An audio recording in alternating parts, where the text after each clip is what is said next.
कि जो पहाड़ी मैदानी वाली बात थी उसको ज्यादा खिंचाव दिया है उत्तराखंड क्रांति दल ने। अखबार उन्हीं के हैं जो उत्तराखंड क्रांति दल को बदनाम कर रहे हैं। अगर हमको राजनीतिक लाभ लेना होता तो 1994 में इसका लाभ लेते और आज सत्ता में होते। अगर यूकेडी नफरत की राजनीति कर रही होती, किसी की बोलने की औकात उत्तराखंड में ना होती। टेबल पर जूता रखा, तो ये किस तरह की मंशा को दर्शाता है? उसने कहा यदि ललकारोगे तो ये भी है। मारा तो नहीं, पढ़ा लिखा लड़का है, और जिन्होंने लूटा उन्हें छोड़ेंगे नहीं। बार बार कहते हैं छोड़ेंगे नहीं, सब यही करेंगे, उल्टी करवा देंगे उनसे। उनको आप देखेंगे, माफ करना, वो कच्चे लायक नहीं छोड़ेंगे उनको। उत्तराखंड में उनकी वो दुर्गति कर देंगे कि उनके पास कुछ नहीं बचेगा। नमस्कार, मैं हूं आपके साथ सीमा रावत और आप देख रहे हैं आईटीजी टॉक्स। आईटीजी टॉक्स एक ऐसा प्लेटफॉर्म है जहां पर हर मुद्दे की बात होती है, और आज हम जिनसे बात करने वाले हैं, वैसे उनसे बात तो हमारी पहले भी हुई है, चर्चा हमारी उनसे पहले भी हुई है, लेकिन कुछ मुद्दे ऐसे होते हैं जिन पे चर्चा बार बार होना बहुत ज्यादा जरूरी है। आज हमारे इस कार्यक्रम में मौजूद हैं यूकेडी के एक ऐसे प्रवक्ता जो अपनी बोली के लिए कुछ ज्यादा ही फेमस है, जो अपनी बातों के लिए कुछ ज्यादा ही फेमस है और प्रचलित है इस बात के लिए कि वो बेधड़क होकर अपनी बात कह देते हैं। तो स्वागत करते हैं आज के इस कार्यक्रम में शांति प्रसाद भट्ट जी का। नमस्कार सर, आपसे पहले भी चर्चा हुई है, पहले भी बातें हुई है और कई मुद्दों को हमने बहुत गहराई से जाना भी है। आज कुछ ऐसे मुद्दे हैं जिन पे बात करना, चर्चा करना बहुत ज्यादा जरूरी है हमारे उत्तराखंड के भविष्य के लिए। शुरुआत करती हूँ एक ऐसी बात से जिसको हमारे दर्शक भी जानना चाहते होंगे। बात है उत्तराखंड में फैले इस पहाड़ी मैदानी वाली चर्चा की। उत्तराखंड में लगातार जो एक पहाड़ी मैदानी वाला वातावरण बना दिया गया है, तो इसको आप किस तरह से देखते हैं? देखिए, पहले उत्तराखंड क्रांति दल के नेता होने के नाते मैं बड़ा क्लियर कर दूं, उत्तराखंड क्रांति दल का दृष्टिकोण है ये पहाड़ी राज्य है। हर आदमी यहाँ का नागरिक जो है उत्तराखंडी है, वो फिर चाहे गुरुकुल नारसन का हो, उधम सिंह नगर का हो, विकास नगर का हो, चक्रोता का हो, चाहे फिर धारचूला का हो। जो इस परिधि में रह रहा है वो उत्तराखंडी है, पहाड़ी है। जो लोग पहाड़ और मैदान कर रहे हैं वो राजनीतिक स्वार्थी लोग हैं। वो लोग जिन्होंने उत्तराखंड में कभी संघर्ष भी नहीं किया, जो बाहर से आके यहाँ बसे हैं, राष्ट्रीय पार्टियों द्वारा वो पोषित हैं, वही लोग ऐसा भ्रम फैलाकर राजनीतिक लाभ लेने का प्रयास कर रहे हैं। हमारे रहते हुए ये मंशा उनकी हम पूरी नहीं होने देंगे। उत्तराखंड क्रांति दल ने राज्य आंदोलन में भी सबको एक लेकर राज्य लिया। हम बार बार कहते हैं कि इस परिधि के रहने वाले हर नागरिक के अधिकारों को सुरक्षित करने का जिम्मा हमारा है।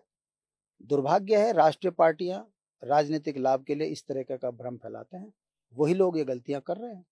जनता को हम समझा रहे हैं और एक दिन वो चीज जनता के सामने आएगी और सब साफ होगा कि कौन लोग राजनीतिक लाभ के लिए पहाड़ मैदान कर रहे हैं। जनता की बात आई है और जनता ये फैसला जरूर करेगी कि कौन कितना भला है या फिर कौन कितना बुरा कर रहा है।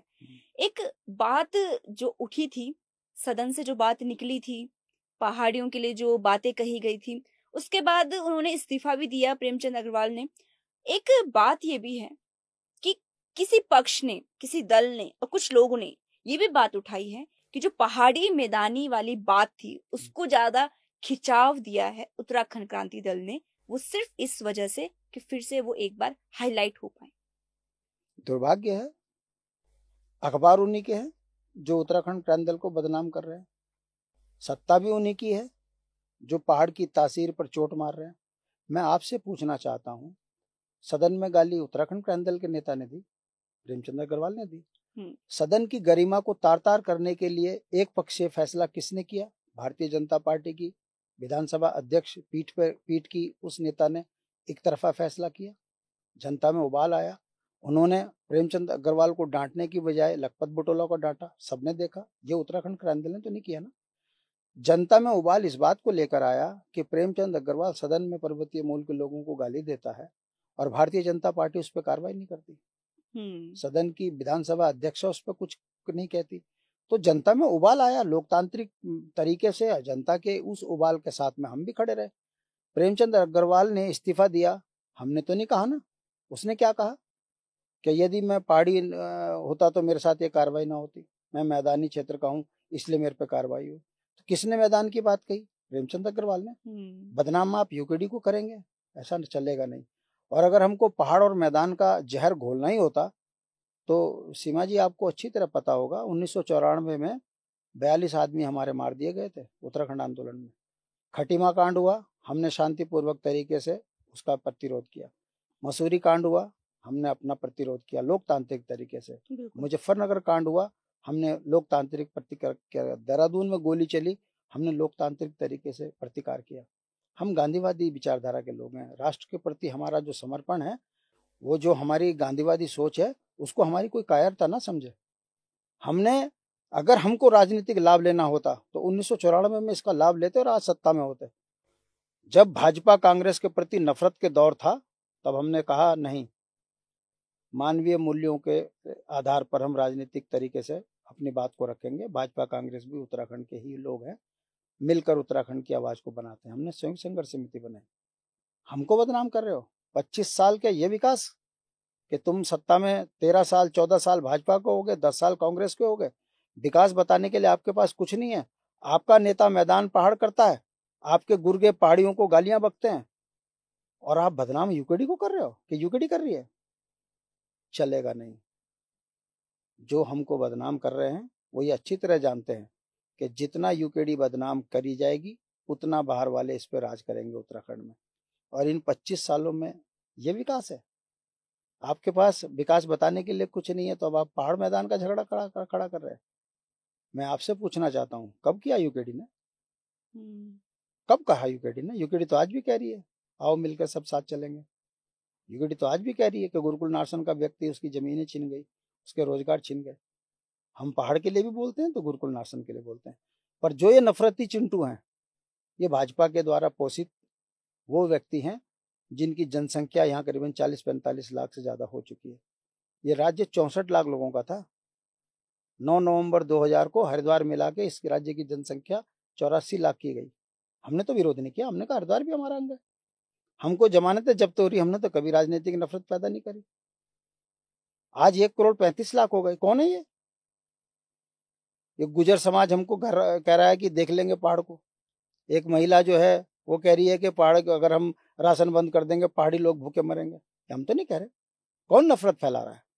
मतलब जो नफरत फैला रहा है, जो राजनीतिक लाभ लेने के लिए पहाड़ मैदान कर रहा है, उनके ऊपर अखबार कुछ नहीं है कह रहा। बदनाम यूकेडी को कर रहे हैं। अगर यूकेडी नफरत की राजनीति कर रही होती, किसी की बोलने की औकात उत्तराखंड में ना होती।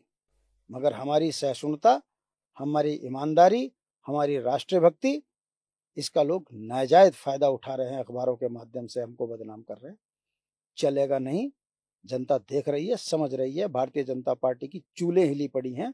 यही कारण है कि अब वो नफरती बीज उत्तराखंड में बोकर राजनीतिक लाभ लेने की बात कर रहे हैं। हम इस मंशे को पूरा नहीं होने देंगे। सर, आप बात कर रहे हैं कि यूकेडी शांतिपूर्ण तरीके से अपनी बातों को रखती है या फिर शांतिपूर्ण तरीके से हमने जो है आंदोलन को लड़ा। लेकिन हाल फिलहाल में एक केस सामने आया है जिसमें आपकी पार्टी के जो युवा नेता हैं उन्होंने अपना विरोधाभास या कोई जो प्रकरण हुआ था उसके खिलाफ टेबल पर जूता रखा। तो ये किस तरह की मंशा को दर्शाता है? अगर आपका घर लूट जाएगा ना तो आप भी पत्थर लेके मारने चली जाओगी किसी को भी। ये राज्य यहाँ के मूल निवासियों का है। नौजवान है, बीटेक एमसीए है, नौकरी छोड़ी इसलिए कि एक हरियम चौधरी ने उसको सड़क पे इसलिए मारा क्योंकि वो पहाड़ी था। उसको नौकरी छोड़कर उत्तराखंड आंदोलन में कूदना पड़ गया। आपने कहा कि उसने जूता रख दिया। आपको नहीं दिख रहा है? प्रेमचंद तो सड़क पर पहाड़ी को मार रहा है, गालियां बक रहा है। वो नहीं दिख रहा आपको? प्रेमचंद अग्रवाल पर कार्रवाई क्यों नहीं हुई? उसने तो सुरेंद्र नेगी को सरेआम मारा, गुंडों की तरह मारा, लात घूसों से मारा, मंत्री रहते हुए मारा, अपने गुर्गों से मरवाया, पुलिस वालों से मरवाया। आशीष नेगी ने तो प्रतिकार के रूप में रखा। जब आप उसकी कौम को ललकारोगे, उसकी औकात को ललकारोगे, तो क्या वो प्रतिकार भी ना करे? उसने कहा यदि ललकारोगे तो ये भी है। मारा तो नहीं, पढ़ा लिखा लड़का है। आप उसे गलत तरीके से कैसे देख रही हैं? अगर मार देता, मैंने फिर कहा कि वो बहुत ही सभ्य तरीके से उसने आक्रोश भी दिखा दिया और एहसास भी करा दिया कि पहाड़ के नौजवानों को कमजोर ना समझें। आपने लड़के से काम कराया है, तनख्वाह दीजिए। जो उस समय पर उनका मीडिएटर उनियाल था, उसने भी कहा कि गुप्ता जी आप गलत कर रहे हो, पैसा दीजिए, अगर आप नहीं दोगे पैसा मैं दे दूंगा। मैं आपसे पूछना चाहता हूं, किसी के दिमाग में यह बात क्यों नहीं आ रही है कि जिसने काम कराया उसने तनख्वाह नहीं दी? आरोप लगा रहा है। मतलब आप पहाड़ियों को पहले तो नौकरियां छीन लो, उसके बाद यदि कोई होटल में काम कर रहा हो तो उसको अपमानित करके उसकी तनख्वाह भी ना दो और भगा दो। कमजोर समझ रहे हो क्या पहाड़ियों को? वो एक शुरुआत है नौजवान की कि यदि हम गांधीवादी हैं तो हम अपने हक के लिए कुछ भी कर सकते हैं। तो आशीष ने कोई गलत नहीं किया। और सरकार का चरित्र देखिए, उस पे आप गुंडा का आरोप लगा रहे हो। उत्तराखंड की पुलिस को उत्तराखंड में जो गोलियां चला रहे हैं सरेआम, उन पे कार्रवाई नहीं हो रही। उत्तराखंड की पुलिस उन पर कार्रवाई नहीं कर रही, मगर उत्तराखंड की पुलिस सरकार की नुमाइंदा बनकर उत्तराखंड के भोले लोगों पर मुकदमे लगाकर उनको डरा रही है। ये आपको नहीं दिख रहा? ये षड्यंत्र आपको नहीं दिख रहा? अखबार लिख रहा है 2 गुंडे धरे गए। वो अखबार का क्या चरित्र होता है? अखबार का दोनों पक्षों को लिखना होता है। एक तरफ लिखता कि उत्तराखंड क्रांति दल के 2 नेताओं के ऊपर ये आरोप हैं, उत्तराखंड क्रांति दल के नेताओं ने ये कहा। छपता तो हमें लगता कि अखबार भी सरकार की भाषा बोल रहे, उकसा रहे हो पहाड़ियों को। आपको क्या लगता है, अगर हम गांधीवादी हैं तो क्या हम तीनों आंख बंद करके, कान बंद करके, मुंह बंद करके चुप बैठे रहेंगे? नौजवान पीढ़ी है, वो अपने पूर्वजों का अपमान बर्दाश्त नहीं करेंगे। 42 से ज्यादा शहादत देने के बाद ये राज्य लिया है। हमारी शराफत का राजनीतिक लाभ लेने वाले ये समझ जाएं, उकसाना बंद करें। हम फिर कह रहे हैं, हम गांधीवादी विचारधारा के लोग हैं। उम्र गुजर गई मेरी। कभी आपको लगा उत्तराखंड में हमने कोई अलगाववाद किया हो? मगर जो हमको बदनाम किया जा रहा है, जनता समझ रही है यूकेडी के साथ षड्यंत्र क्या हो रहा है। धीरे धीरे सब समझ में आ रहा है। भाजपा कांग्रेस की जिस दिन सरकार हट जाएगी ना, इनकी राजनीतिक ताकत, इनकी राजनीतिक औकात हम जनता के सामने खोल कर रख देंगे कि आखिर ये लोग कितने बेईमान थे। अकूत संपत्ति के मालिक हो गए, आप पे कार्रवाई नहीं हो रही है। गणेश जोशी को आप बचाओ, मेयर गामा को आप बचाओ, सारे मंत्री घोटालों में प्रेमचंद को आप बचाओ, और आरोप यूकेडी पे लगाओ। नहीं चलेगा। जनता देख रही है, समझ रही है कि षड्यंत्र यूकेडी के साथ हो रहे हैं, तभी तो उत्तराखंड उठ रहा है, तभी तो उत्तराखंड उठ रहा है। हम भाजपा की मंशा पूरी नहीं होने देंगे। हम फिर कह रहे हैं, गुरुकुल नारसन से लेकर बद्रीनाथ की परिधि में रहने वाला यहाँ का मूल निवासी है, और जो ये नफरती चिंटू हैं, ये बाहर से आके भाजपा द्वारा पोषित किए हुए हैं। इसीलिए उनको मिर्च लगी है कि पहाड़ी में कहीं ऐसा ना हो, पहाड़ियों के हाथ में सत्ता आ जाए, इसलिए बदनाम कर रहे हैं। बहुत जल्दी इसका भी पर्दाफाश हम करके दिखाएंगे। जब से ये पहाड़ी मैदानी वाली बात हुई है, उत्तराखंड का जितना भी पहाड़ी है, जितना भी यहाँ का मैदानी जो उत्तराखंडी है, वो इस चीज को देख रहा है कि वाकई में उत्तराखंड में किस तरह की घटनाएं घटित हो रही हैं, किस तरह के षड्यंत्र, हम कह सकते हैं कि इस तरह के षड्यंत्र रचे जा रहे हैं। अच्छा, युवा पीढ़ी उत्तराखंड क्रांति दल के साथ मिलकर बहुत अच्छी सोच के साथ काम कर रही है, और आक्रोश भी हमने उनका देखा है कि किस तरह से वो प्रतिकार कर रहे हैं उनके खिलाफ होने वाले जुल्मों का। अभी तक उन दोनों युवाओं की रिहाई नहीं हुई, घुमाया जा रहा है, या किस तरह की जो बातें रची जा रही हैं, सारा सब कुछ हो रहा है। तो क्या कार्रवाई करने वाली है यूकेडी आगे? देखिए, यही चीज हम जनता को समझा रहे हैं। एक केस 2 जगह मुकदमा, जबकि अमूमन क्या होता है कि एक व्यक्ति के ऊपर यदि 10 जगह से मुकदमे दर्ज होते हैं तो सारी की सारी एक जगह थाने पे, नियरेस्ट थाने पे जो है सारी तलब हो जाती है। मगर इधर देखिए, रायपुर में मुकदमा दर्ज करते हैं, राजपुर में मुकदमा दर्ज करते हैं। पहले राजपुर में वाले में गिरफ्तार करते हैं, जमानत मिलती है तुरंत रायपुर वाली भी लगा देते हैं। तो आपको ये षड्यंत्र नहीं दिख रहा? ये कोई हार्डकोर क्रिमिनल है? एक प्रोफेसर है, पत्रकार है, वकील है, दूसरा बीटेक है, एमसी है, उत्तराखंडी है, यहाँ का मूल है, उस पर कार्रवाई नहीं। जो यहाँ के बाहर के हैं, जो यहाँ जमीनें लूट रहे हैं, उन पर कार्रवाई क्यों नहीं हो रही? जो यहाँ गुंडा एलिमेंट आके बस गए बाहर से आके, उन पे कार्रवाई क्यों नहीं? पुलिस को उत्तराखंड क्रांति दल के नेता ही गुंडे दिख रहे हैं। क्या आपको नहीं लगता कि सरकार दमन पे आ गई? अगर भारतीय जनता पार्टी युवाओं को रोजगार दे रही होती, भारतीय जनता पार्टी उत्तराखंड के अनुसार विकास कर रही होती, तो आज भाजपा को ये काम करने पड़ते? क्या मुकदमे लगा रहे हो, दमन कर रहे हो, लोकतंत्र की हत्या कर रहे हो? क्या ये स्वीकार्य है? अगर ये स्वीकार्य नहीं है तो जनता देख भी तो रही है कि कितना दमन कर रहे हो। बताइए, आज उन्हें 12-14 दिन हो गए बंद हुए और पुलिस कोई वहां कागज तक पुटअप नहीं कर रही है। समझ रहे हो? और मैं तो देखता हूं कि क्या क्या भी व्यवस्था हो गई। मतलब कागज के टुकड़े में किसी को तुम कुछ भी लिख दो, 203 का मुकदमा बना दो, 207 का मुकदमा बना दो, 307 का मुकदमा बना दो, और जुडिशियली भी देख नहीं रही है कि ये षड्यंत्र हो रहा है। वहां लिख दिया 307 तो अंदर, 10 साल बाद पता लग रहा है कि वो निर्दोष था। ये कब तक चलेगा? मेरे पे लगे हुए मुकदमे। मैं इस राज्य का मुवज्जिह नागरिक हूं, मैं उत्तराखंड क्रांति दल से हूं, राज्य आंदोलन से निकला हुआ हूं, सब जानते हैं।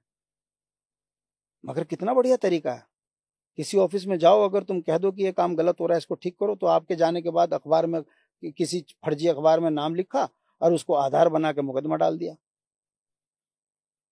और बाद में पता लग रहा कि हमने किसी ऑफिस में जाके आगजनी कर दी, अधिकारी को मार दिया। 12 साल बाद पता लग रहा है हमको किस अधिकारी को मार दिया, कहाँ मार दिया, कुछ नहीं।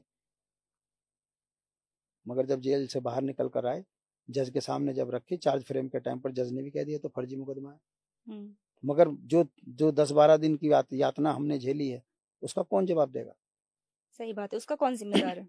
ये षड्यंत्र हो रहे हैं। मतलब पहाड़ का आदमी वैसे ही बेचारा नौकरी पेशा वाला समाज है, राजनीति जानता नहीं है, मगर 2-4 लोग जो राजनीति कर रहे हैं उनको आप ऐसे फर्जी फंसाओगे मुकदमों में? क्या धामी जी भूल गए फौजी की बेटे हैं? कहां कहां जमीनें खरीदी हैं, सब कागज आ गए हमारे पास। तुम्हारे कर्म तुम्हारे बच्चों को भुगतने पड़ेंगे, अच्छा लगेगा? नफरत से राजनीति नहीं होनी चाहिए। धामी जी, आज आपके पास सत्ता है, कल नहीं रहेगी। जिस दिन सत्ता बदलेगी तो जो आप कर रहे हो, अगर यूकेडी भी एक काम करने लगी तो भाजपा का एक नेता भी घर में नहीं मिलेगा। तो मैं फिर कह रहा हूं कि ये षड्यंत्र हमारे साथ जो हो रहे हैं, जनता धीरे धीरे समझ रही है कि यूकेडी के लोगों को जानबूझ के परेशान किया जा रहा है, बदनाम किया जा रहा है। उत्तराखंड क्रांति दल धरती पुत्रों की पार्टी है। सब जानते हैं कि जिस दिन ये सत्ता में आ गए, ये विकास कर डालेंगे, गांव के अंतिम व्यक्ति को विकास से जोड़ देंगे। इसलिए इनको बदनाम करो, जितना ज्यादा बदनाम करोगे। बदनाम करने के तरीके, अखबार में झूठा छापो, चैनलों में झूठा दिखाओ, यूकेडी को बदनाम करो, उसके बाद कहो कि देखो हम चाहते हैं यूकेडी को, मगर यूकेडी तो फलाना है। आप में से किसी एक चैनल ने की इतनी हैसियत नहीं बन पाई कि वो ये कह दे कि कितना लड़का संयमित था, कि उसको ललकारा, उसने सिर्फ जूता दिखाया। प्रेमचंद ने तो मार दिया। किसी अखबार ने ये नहीं छापा कि उत्तराखंड में होटल में काम करने वालों के साथ बहुत जुल्म हो रहा है, काम कराने के बाद तनख्वाह नहीं दे रहे हैं। यूकेडी ने 2 ऐसे प्रकरण उठाए हैं, सैकड़ों होटल वाले ऐसा कर रहे हैं, इनके खिलाफ मुकदमे दर्ज होने चाहिए। ना अखबार लिख रहा है, ना सरकार देख रही है, ना लेबर कोर्ट देख रही है। कौन जवाबदेही करेगा इसकी? लोकतंत्र में जब जनता निराश हो जाती है तो नेताओं के पास आती है। मैं तो उस प्रकरण का तो मैं गवाह हूं। मैंने ही मालिक को कहा पुलिस बुलाओ, पुलिस के सामने समझौता कराया, पुलिस समझौता कर रही है और पुलिस ही गुंडा एक्ट लगा रही है हम पे। समझ नहीं आ रहा? जनता समझ रही है। खैर, सत्ता दमन करती है, पलटेगी जिस दिन, इसका भी जवाब, मुंह तोड़ जवाब देंगे। उत्तराखंड में इस तरह की जो चीजें चल रही है, लगातार जो अपराधी होता है वो तो कानून के हाथों से बच निकलता है, या कानून से बच निकलता है, और जो मैं कहती हूँ कि जिनको षड्यंत्र के तहत फंसाया जाता है, वो बेचारा बाध्य हो जाता है सिर्फ एक न्याय की मांग में, या फिर सिर्फ फंस जाता है अपनी बात को ना रखने की उसमें। एक चीज मैं आपसे पूछना चाहूंगी, आपने उत्तराखंड को बनते हुए देखा है, अपना योगदान दिया है। आज उत्तराखंड की ऐसी स्थिति को आप किस तरीके से देखते हो, और सबसे बड़ी बात, आने वाला जो समय होगा उसमें उत्तराखंड किस तरह से बदल जाएगा? देखिए, जिस परिकल्पना को लेकर राज्य के लिए लोगों ने संघर्ष किया, उसके ठीक विपरीत काम हो रहा है। 9 नवंबर 2000 को जब ये राज्य बना तो जो सपना था हमारा कि हमारा जल जंगल जमीन पर अधिकार होगा, हमारी बोली भाषा पर अपना अधिकार बनेगा, पहाड़ का अंतिम व्यक्ति सड़क, स्वास्थ्य, शिक्षा, बिजली, पानी, रोजगार, स्वरोजगार से जुड़ेगा, गांव में खुशहाली आएगी, पलायन रुकेगा, बहु बेटियों की जो चेहरे में उदासी है वो दूर होगी, नौजवानों को रोजगार मिलेगा, खुशहाली आएगी, यही सपना लेके तो राज्य बना।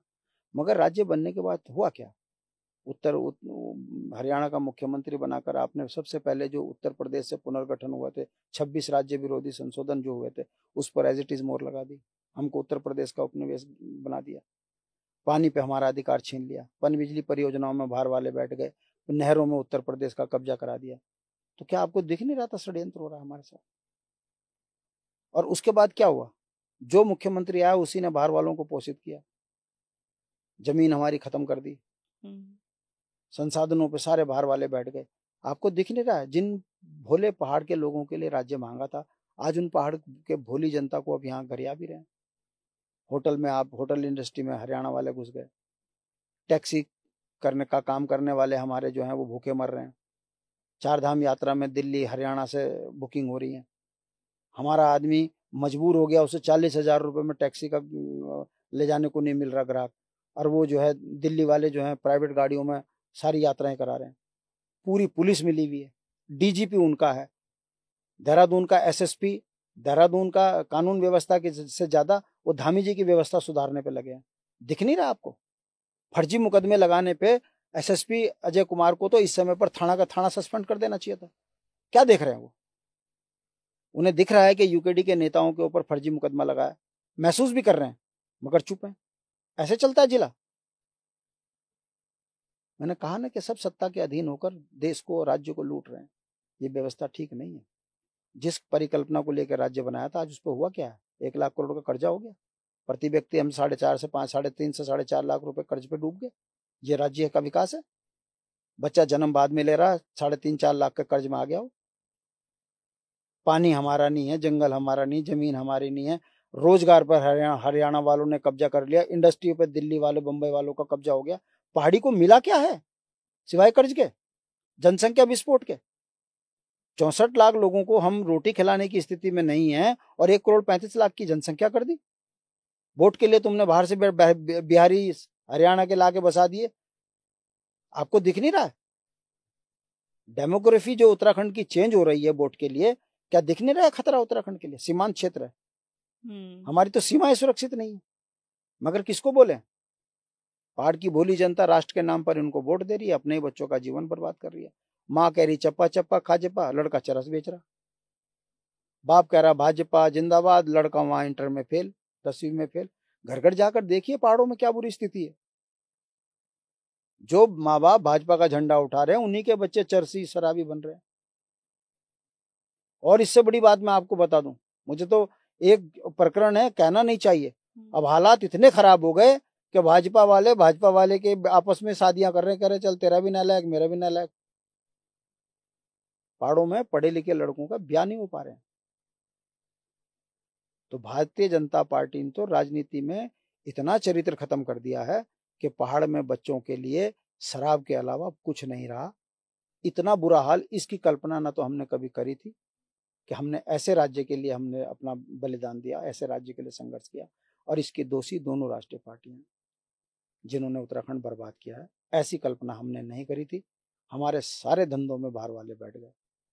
टैक्सी चालकों को देखिए, 12.5 लाख की गाड़ी, उसकी बैंक की किस्त देने की स्थिति में नहीं है। रिस्पना पुल में 6-6 दिन तक गाड़ी खड़ी रहती है, एक चक्कर नहीं मिलता। उसको अपने बच्चे भी पालने हैं, बच्चों की फीस भी देनी है, गाड़ी की किस्त भी देनी है। महीने में 2 ड्राइवर फांसी खा ले रहे। किसने किया यह हाल? सरकार का काम नहीं है क्या कि उत्तराखंड के व्यवसायियों को आर्थिक रूप से मजबूत करना? जितने हमारे ट्रैवलिंग एजेंसियां चलाने वाले लड़के हैं, सबकी दुकानों पर ताले लग गए। ट्रैवलिंग एजेंसी का खर्चा वो दे रहे हैं, टैक्स वो भर रहे हैं, और सवारियां कौन ढो रहे हैं? दिल्ली वाले, हरियाणा वाले। कौन रोकेगा? ये काम धामी का था। 4 धाम यात्रा पहले बेरोक टोक चलती थी, अब यहाँ रजिस्ट्रेशन के नाम पर शोषण हो रहा है।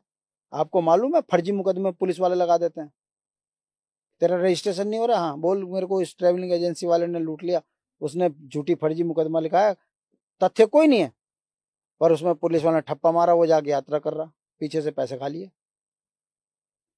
पिछली बार मेरे पास 40-45 केस ऐसे आए जिसमें कि फर्जी शिकायत कर कर लोग यात्रा कर गए। किसको नुकसान हो रहा? हमारे बच्चों को। तो आप सोचिए, राज्य किसके लिए मांगा हमने? होटल में हमारा कब्जा नहीं है, टैक्सी में हमारा कब्जा नहीं है, ट्रैवलिंग में हमारा कब्जा नहीं है, इंडस्ट्री में हमारा कब्जा नहीं है, किसानी में हमारा कब्जा नहीं है। हमारा है किस में कब्जा? सब तो बाहर वालों के पास चला गया। गुंडे माफिया हमारी छाती पे बैठ गए। भाजपा को पोषित कर रहे, इसलिए हम लूट रहे। उसके बावजूद भी लोग कह रहे हैं कि उत्तराखंड क्रांति दल जो बोल रहा है ये ठीक नहीं है। मुझे बड़ा दुख होता है। ऐसी कल्पना नहीं करी थी हमने इस राज्य की। और लोकतंत्र में सत्ता ही सब कुछ है। सत्ता मिलेगी, उत्तराखंड के सपनों का उत्तराखंडियों के सपनों का उत्तराखंड हम बना देंगे। मगर उसके लिए सत्ता में जाना है। मगर सत्ता में जाने के लिए 40,000 आदमियों को एक मत करना है। उसके लिए जो वर्तमान दौर है 10 करोड़, 20 करोड़, 25 करोड़, 50 करोड़, कोई सीमा ही नहीं है विधायक बनने की। हम कर्मचारी बहुल्य क्षेत्र के लोग हैं, गरीब किसान के बच्चे हैं, हमारे पास पैसा नहीं है, इसलिए जमानत जब्त हो रही है। जो आपके बच्चों का भविष्य बर्बाद कर रहे हैं, जो आपकी नौकरियां बेच रहे हैं, आपके जल जंगल जमीन बेच रहे हैं, आपके संसाधन बेच रहे हैं, वो सत्ता में आने के लिए आपको पोषित करके फिर लूट कर आ रहे हैं। आपको दिख नहीं रहा? 500-500 करोड़ में सत्ता परिवर्तन हो रही है। इसमें यूकेडी कमजोर है, इसलिए बाहर है। नहीं तो मुद्दे हमारे बराबर किसी के पास हैं बोलने के लिए। मगर दुख है, हमें बदनाम किया जा रहा है। ऐसे उत्तराखंड की कल्पना तो हमने करी थी ना, हमारे शहीदों ने कभी सोचा था। आज वो भी ऊपर बैठे सोचते होंगे कि कैसे राज्य के लिए हमने बलिदान दिया। जहां सब कुछ लुट रहा है, जनता समझ नहीं रही है। ये सवाल है। जनता समझ नहीं रही है। जनता लगातार, मैं कहती हूँ कि बहकावे में आ जा रही है सारी चीजें जो हो रही है। लेकिन सवाल तो ये भी बनता है ना सर कि इस जनता को जगाने का काम कौन करेगा? अगर हर कोई सिर्फ यही बोलता रहेगा कि नहीं, जनता नहीं जाग रही है, हमसे नहीं हो रहा है। विपक्ष की भी अगर हम बात करें तो विपक्ष भी ये बात कहता है कि भाई हमको कमजोर कर दिया गया है, जनता को समझना होगा। जनता अगर विपक्ष को मजबूत बनाएगी तभी जाके वो पक्ष के खिलाफ खड़ी हो पाएगी या मुद्दे उठा पाएगी। लेकिन आखिर अगर हर कोई ये कह रहा है कि जनता नहीं जाग रही है, जनता नहीं सुन रही है, तो उनके बीच जाके उनको सुनाएगा कौन? बहुत सही सवाल आपने किया है। अगर आपका ये पॉडकास्ट नहीं होता तो शायद मैं यहाँ पे भी ना होता। और जो राष्ट्रीय चैनलों में है वहाँ तो यूकेडी को कोई स्थान नहीं है, अखबार छाप नहीं रहे। जनता की आवाज कौन बनता है? चौथा स्तंभ। चौथा स्तंभ तो बिल्कुल चरण पादुकाओं में बैठ गया जाके सरकार की। उत्तराखंड क्रांति दल के मुद्दों पर, उत्तराखंड क्रांति दल के दर्द को यदि अखबार छाप दे तो भाजपा कांग्रेस के नेता गांव में घुस ही नहीं सकते। आप सोचिए, जो किसानों की के हक को लूट रहे हो, गणेश जोशी पे 600-700 करोड़ का घोटाले का आरोप लगे। ये मैं तो नहीं कह रहा, ये तो जुडिशियली से निकला था नोटिस। क्या हुई कार्रवाई? भारतीय लोकतंत्र में कितने शर्म की बात है कि अब जुडिशियली में भी दाग लगने लग गए। दिल्ली कांड देख लिया आपने? आप कहां जाओगे? किस पे विश्वास करोगे? और कितना सरल है, कितना सरलता से है। अगर कोई 1,000 रुपए की रिश्वत लेके पकड़ा जा रहा है तो उस पर तुरंत कार्रवाई हो जा रही है। कहां जा रहा है लोकतंत्र? उत्तराखंड के बुनियादी मुद्दों पर कोई अखबार, कोई राष्ट्रीय चैनल चर्चा करने को तैयार नहीं है। धाकड़ धामी 3 साल बेमिसाल। क्या है 3 साल बेमिसाल? अंकिता की हत्या क्यों हुई पता लगा आपको? ममता बहुगुणा को किसने मारा श्रीनगर में पता चला आपको? मगर आशुतोष और आशीष नेगी ये गुंडे बन गए, ये उत्तराखंड की आवाज उठा रहे हैं। ये मैं तो नहीं कह रहा हूं ना, आपका ही सांसद संसद में कहता है कि सरकार खनन माफिया है। रात दिन हरिद्वार, उधम सिंह नगर, नैनीताल, देहरादून को कोड करके उन्होंने संसद में कहा है, भारत की सबसे बड़ी सल्तनत के मंदिर पर जाकर कहा। आपको लग रहा है कि मोदी जी जो कहते हैं कि मुझे उत्तराखंड से बहुत प्यार है, उन्होंने उसका संज्ञान लिया? धामी पे कार्रवाई हो रही है, आपको लग रहा है? अभी अखबार में परसों अखबार में छपा है, पहाड़ में 12 जगह दारू की दुकानें और खुल गई। मेरे यहाँ यमकेश्वर विधानसभा में 4 जगह खुल गई। कांडी में खुल गई, उतिंडा में खुल गई, भरतपुर में खुल गई। क्या उत्तराखंड में रोजगार की जगह शराब देना ही सरकार की मान्यता? इनको मुद्दे कौन बनाएगा?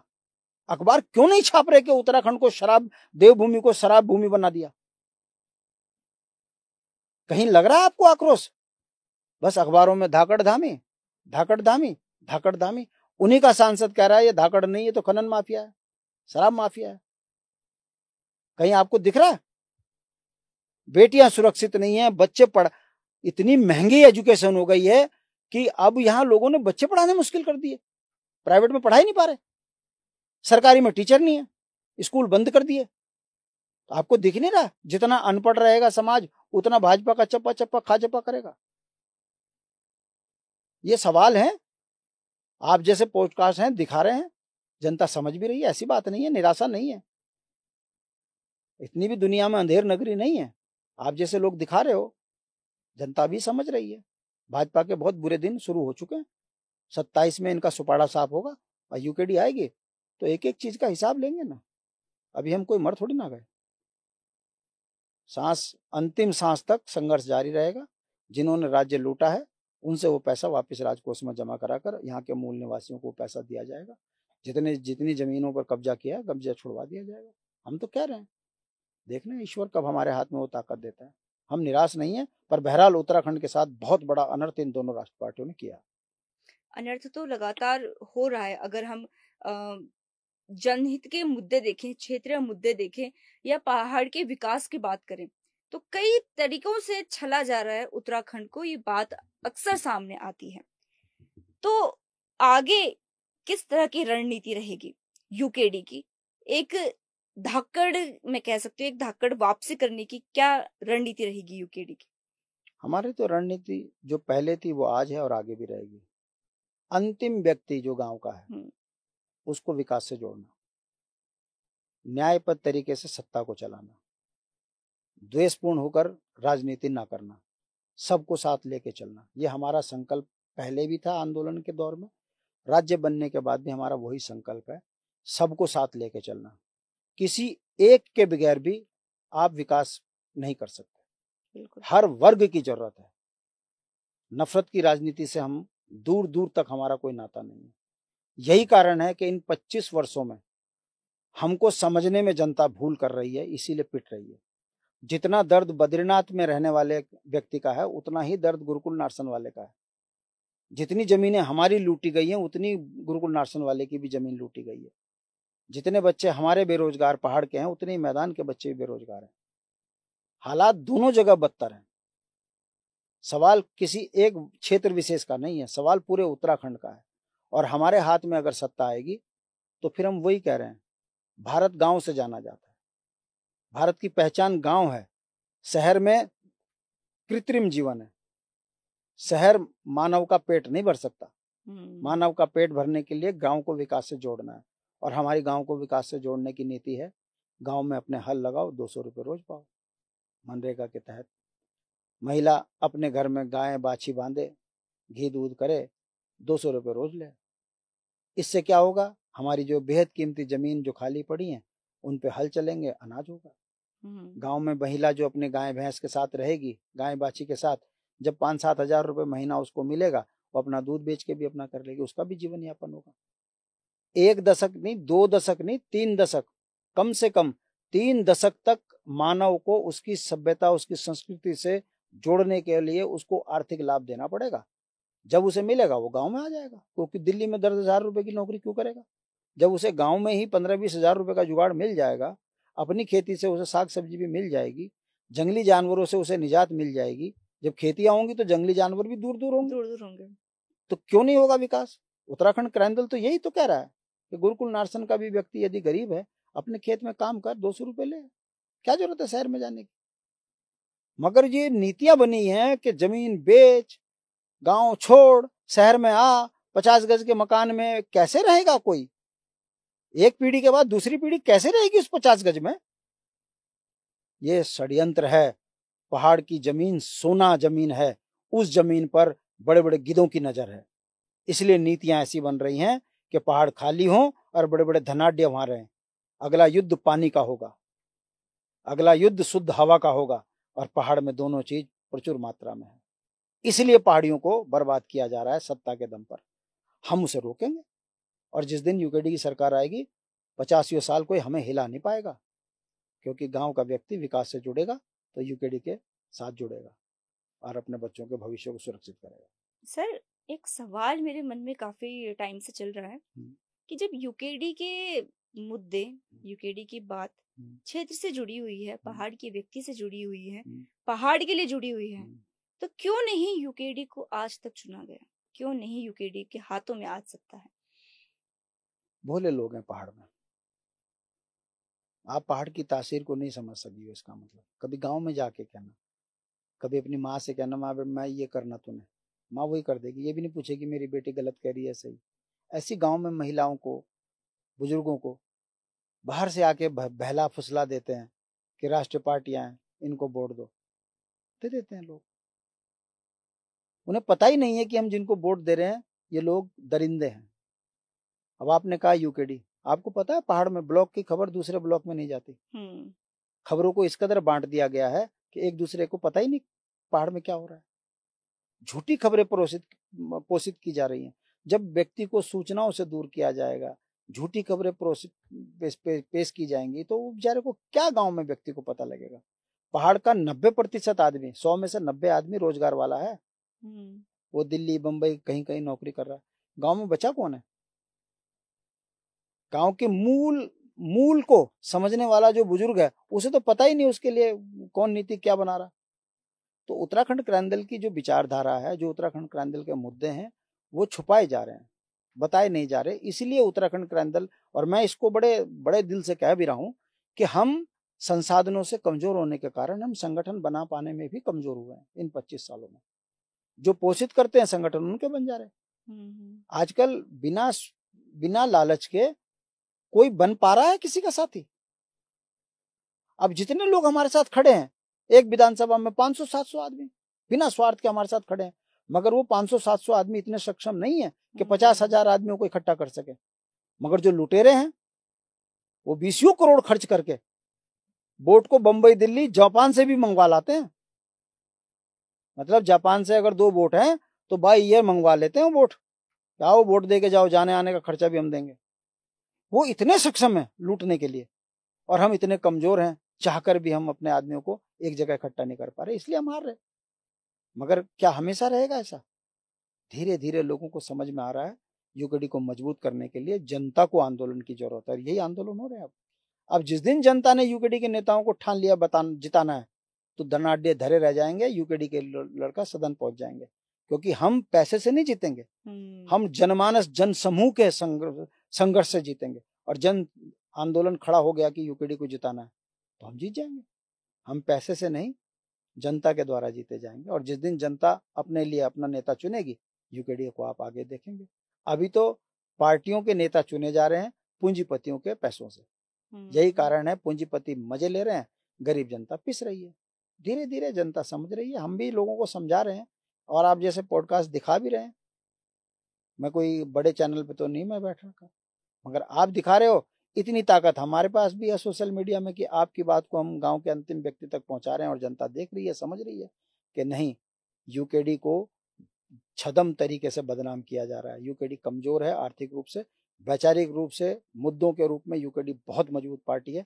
इसको हम आगे लेकर आएंगे। और देखिए आप नौजवान जुड़ रहे हैं ना, आशीष एक उदाहरण है, आशुतोष एक उदाहरण है, पढ़े लिखे लड़के आ गए ना संघर्ष में। ऐसी बहुत से लोग हमारे पीछे खड़े हो गए।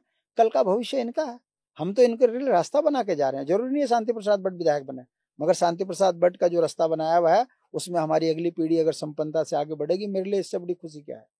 विधायक बनना मेरे लिए विषय नहीं है, मगर अगली पीढ़ी यदि अपने हक हकूक के लिए जागरूक हो गई, तो मेरे लिए इससे बड़ी जीत नहीं है।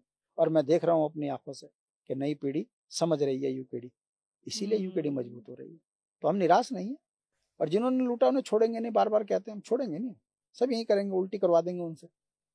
उनको आप देखेंगे, माफ करना, वो कच्चे लायक नहीं छोड़ेंगे उनको। हम उत्तराखंड में उनकी वो दुर्गति कर देंगे कि उनके पास कुछ नहीं बचेगा।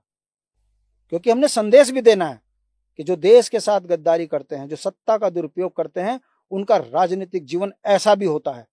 इसलिए देशभक्त बनो, राष्ट्र के प्रति प्रेम करना सीखो, राज्य के प्रति प्रेम करना सीखो।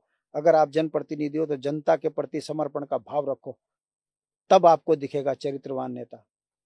और इनको हम ही करेंगे राजनीतिक रूप से नंगा। देखते रहिए, समय आएगा, आज नहीं तो कल आएगा जरूर। हम नहीं करेंगे तो हमारी अगली पीढ़ी तैयार खड़ी है जिनका हक छीना हुआ, छोड़ेंगे नहीं। ये चिंगारी उठ चुकी है एक नए बदलाव की, कि निश्चित कुछ रूप से, नया होगा। निश्चित और रूप लगातार हम भी देख रहे हैं कि जनता जो है अब अपना भला और बुरा पहचानने में सक्षम हो रही है। देख रही है कि उनको किस तरह से अब तक लूटा गया है या फिर किस तरह से अब तक उनको छला गया है। और ये बहुत बड़ी मेरे नज़र में तो ये कामयाबी है कि हमारी पीढ़ी के लोग, हमारी पीढ़ी के युवा इस चीज़ को समझ रहे हैं कि उनके लिए सही क्या है और गलत क्या है।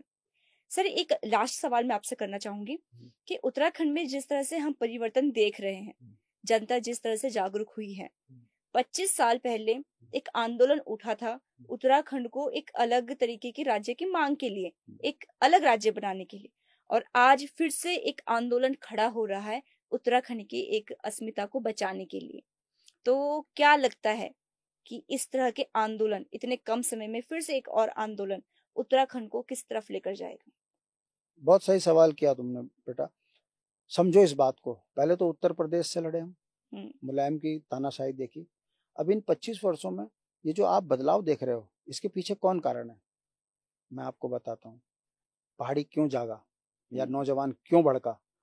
हरिओम ने थप्पड़ मारा आशीष को उसी के घर में, तब वो उत्तराखंड का अंदर का नेता बना। एक कोई तोमर लड़का है, वो गालियां दे रहा है पहाड़ियों को, पुलिस उस पर मुकदमा दर्ज नहीं कर रही है। 2023 से लगातार वो पहाड़ पर्वतीय मूल के लोगों को गाली दे रहा है और भाजपा द्वारा पोषित है। एक व्यक्ति प्रेमचंद के प्यार में गुजर कहता है, गुजर समाज का हूं मैं, इन पहाड़ियों को देख लेंगे। हम तो नहीं कर रहे ना। उत्तर प्रदेश से लड़ना तो ठीक था, मगर ये उत्तर प्रदेश के चिंटू उत्तराखंड में आकर अब हमको धमका रहे हैं। इनका इतना दुस्साहस कौन बढ़ा रहा है इनको? देखो तो ये राष्ट्रीय पार्टियां जिनके 5 रुपए के मेंबर बने, उसके बाद भाजपा इनको पोषित कर रही है, पुलिस इनको सहयोग कर रही है, तभी तो ये पहाड़ियों को ललकार रहे हैं। और जब ये पहाड़ियों को ललकार रहे हैं तो नौजवान जिनका रोजगार छिन गया तो भड़केंगे नहीं। अब लोगों को समझ में आ रहा है, उन माओं को समझ में आ रहा है कि आपके बच्चों का नौकरी तो भाजपा ने छीनी, अब तो आपके बच्चों को मारने पे भी उतारू हो गए। और मारने वाले कौन? मैं आपसे पूछता हूं, रवि बड़ौला को सरेआम चौक चौराहे पे गोली मारने वाला कौन था? भारतीय जनता पार्टी का पन्ना प्रमुख अपराधी जो यहाँ पे ब्याज का काम करता था। कितनी शिकायतें थी उसकी, क्यों कार्रवाई नहीं हुई? रवि बड़ौला पे जब गोली मारी तब कार्रवाई हुई। उत्तराखंड के अंदर जितने भी अपराध हो रहे हैं भाजपा के पोषित व्यक्ति कर रहे हैं। बच्चियों के साथ बलात्कार से लेकर डकैती में भाजपा के नेताओं के हाथ आ रहे हैं। तो अब जनता समझ रही है, जनता समझ रही है कि पहाड़ियों को ललकार रहे हैं, भूखा मार देंगे हम इनको, देख लेंगे इनको। तो जब हमारे ही घर में आके अब हमको ललकार रहे हैं तो अब पहाड़ की जनता के कान खड़े हो रहे हैं। उसने कहा यार ये तो अति हो गई भाई, ये तो बड़ा सरल तरीका ढूंढ लिया इन्होंने। भाजपा का मेंबर बनो, कांग्रेस का मेंबर बनो और पहाड़ियों को लूटो, और लूटने के बाद नेता को पोषित करो, उसके बाद दबा के सत्ता लूटो। अब ये षड्यंत्र समझ में आ रहा है धीरे धीरे, इसलिए लोग अब यूकेडी की तरफ उनका रुझान बढ़ रहा है। और फिर तरीका वही है लोकतंत्र में, जिस दिन सत्ता मिल जाएगी इन्हें खदेड़ देंगे जिन्होंने उत्तराखंड को लूटा। ये वहीं आ जाएंगे जहां से आए थे, वहीं पहुंचा देंगे इनको हम। और जो यहाँ का मूल है वो गुरुकुल नारसन का हो, वो हिंदू हो, मुस्लिम हो, सिख हो। आपको मैं बता दूं, सबसे ज्यादा पीड़ित यहाँ पर उत्तराखंड का मूल निवासी जो मुसलमान है वो पीड़ित है। मैं सैकड़ों मुसलमानों के बयान मेरे पास आ चुके हैं इस तरह के कि भाई साहब हमारे घर में तो हमको बर्बाद कर दिया, ये बाहर के बिजनौर के मुसलमान आके यहाँ पर बस रहे हैं और लोग हमको भी उसी तरह से देखने लग गए। लोग भाई साहब इनका इलाज करो, ये बाहर करो भाई, ये बाहर के लोग ठीक नहीं है। हिंदुओं के नाम पर बाहर के जितने भी लोग आके यहाँ बस रहे हैं, वो चाहे बिहार के हों, चाहे गुजरात के हों, कहीं के भी हों, तो किसका हक छीन रहे? यहाँ के मूल निवासी का ना। और इनको पोषित भाजपा कांग्रेस कर रही। तो इसका समाधान जनता अब समझ रही है यूकेडी को लाने की। और मेरा फिर विश्वास है जिस दिन यूकेडी आएगी, यहाँ का हमारे पास 4 तरीके के तो धंधे हैं कुल, टैक्सी ड्राइवर, कर्मचारी, फौजी, यही तो है, और होटेलियर। इस काम में भी यदि बाहर वाले डाका डाल देंगे तो हम जाएंगे कहाँ? सही बात। जनता समझ रही है, हम ही इनको मजबूत करेंगे। अभी इस यात्रा में बाहर की गाड़ियां जो आएंगी हम उसका भी विरोध करेंगे, सरकार को दबाव बनाएंगे कि इन गाड़ियों को उत्तराखंड में आने न दे, यही एक्सीडेंट करते हैं, यही जाम लगा रहे, और ये पंजीकरण की व्यवस्था है ये खत्म करो। अगर कोई धार्मिक आस्था के लिए आता है, ये सरकार की ड्यूटी है उसको यात्रा सुचारू कराना। सरकार यात्रा सही तरीके से चला नहीं पाती, इसलिए यात्रियों को रोकती है, आस्थाओं पर चोट मारती है। ये सनातनी पार्टी है। एक बुजुर्ग आदमी देहरादून में, ऋषिकेश में आता है, उसको ये कह के रोक दिया जाता है कि तेरी आस्था होगी उत्तराखंड में जरूर, मगर तेरा पंजीकरण नहीं हो रहा, तेरी यात्रा नहीं करेगा। वो बेचारा क्या करेगा? दोबारा आने लायक स्थिति में वो होगा नहीं। तो जो सनातन धर्म की संस्कृति पर, सनातन धर्म के मंदिरों पर रोकने का जो षड्यंत्र भाजपा कर रहे हैं, हम इसका भी विरोध करेंगे। हम कहते हैं कोई पंजीकरण नहीं होना चाहिए, सीधा जाओ, यात्रा करो और जाओ। अगर आपसे व्यवस्था नहीं संभलती, सत्ता छोड़ो। बहुत चीजें हैं इस बार इस यात्रा में, आप बहुत कुछ देखेंगे। उत्तराखंड क्रांति दल अपने तेवर के साथ यात्रियों के भी साथ होगी, अपने टूर एजेंटों के साथ भी होगी, अपने टैक्सी ड्राइवरों के साथ भी होगी, होटलियरों के साथ भी होगी, और जहां कहीं भी पहाड़ियों का उत्पीड़न होगा, हम उसका पुरजोर विरोध भी करेंगे। पूरी फॉर्म में यूकेडी होगी। निश्चित रूप से फॉर्म में हम पहले भी थे, फॉर्म में आज भी हैं और फॉर्म में हम आगे भी रहेंगे। मगर हमारा ये कहना है कि इन 25 वर्षों में राष्ट्र के नाम पर जो ठगा गया है, लूटा गया है, इस पर रोक लगाने के लिए उत्तराखंड क्रांति दल और संघर्ष तेज करेंगे। बिल्कुल। और उत्तराखंड का हर व्यक्ति, मुझे लगता है, यूकेडी के साथ में खड़ा होगा, क्योंकि उनको पता है कि किस तरह के खेल जो है लगातार यहाँ पे रचे जा रहे हैं। और इस बार की यात्रा में वाकई में जो लोकल लोग हैं, जो वहां अपनी दुकानें खोल के बैठे हुए हैं, या अपने होटल्स खोल के बैठे हुए हैं, या फिर अपनी एजेंसी बना के बैठे हुए हैं, वो बहुत ज्यादा पीड़ित हैं इन सब चीजों से। पिछले 1-2 साल से जो यात्राएं रोक दी गई हैं, पिछले 1-2 साल से जो पंजीकरण की व्यवस्था इतनी ज्यादा बढ़ा दी गई है कि यात्री वहां तक उन तक पहुंच ही नहीं पा रहा है। तो इस तरह के जो पीड़ित लोग हैं, वो जरूर यूकेडी से जुड़ेंगे और अपनी परेशानियों को लेकर एक न्याय की जो आस होती है, वो जरूर यूकेडी से लगाकर वो बैठे होंगे कि कुछ ना कुछ बदलाव जो है उनके लिए किए जाएंगे। तो मैं आपका बहुत बहुत धन्यवाद करती हूँ सर, आज के इस कार्यक्रम में आने के लिए। और उत्तराखंड की जो जनता है, उत्तराखंड के जो मूल मुद्दे हैं, लगातार उनके बारे में बात करने के लिए आपको बहुत शुभकामनाएं और बहुत बहुत धन्यवाद सर। धन्यवाद। जी। तो दर्शकों, आज के इस कार्यक्रम में उत्तराखंड की उन मुद्दों के बारे में, उन परिस्थितियों के बारे में बात हुई जिनके बारे में बात होना बहुत ज्यादा आवश्यक है। 4 धाम यात्रा शुरू होने वाली है और इस बार यात्रा में क्या क्या बदलाव होंगे, ये जरूर देखने को मिलेगा। खैर, ऐसे ही और कार्यक्रम को लेकर मैं जल्द ही मौजूद होंगी। तब तक आप इस वीडियो को ज्यादा से ज्यादा शेयर कीजिए, और अगर आपका कोई सवाल या सुझाव हो तो कमेंट करके जरूर हमको बताएं। बाकी पॉडकास्ट के लिए बने रहिए हमारे साथ और देखते रहिए ITG टॉक्स। धन्यवाद।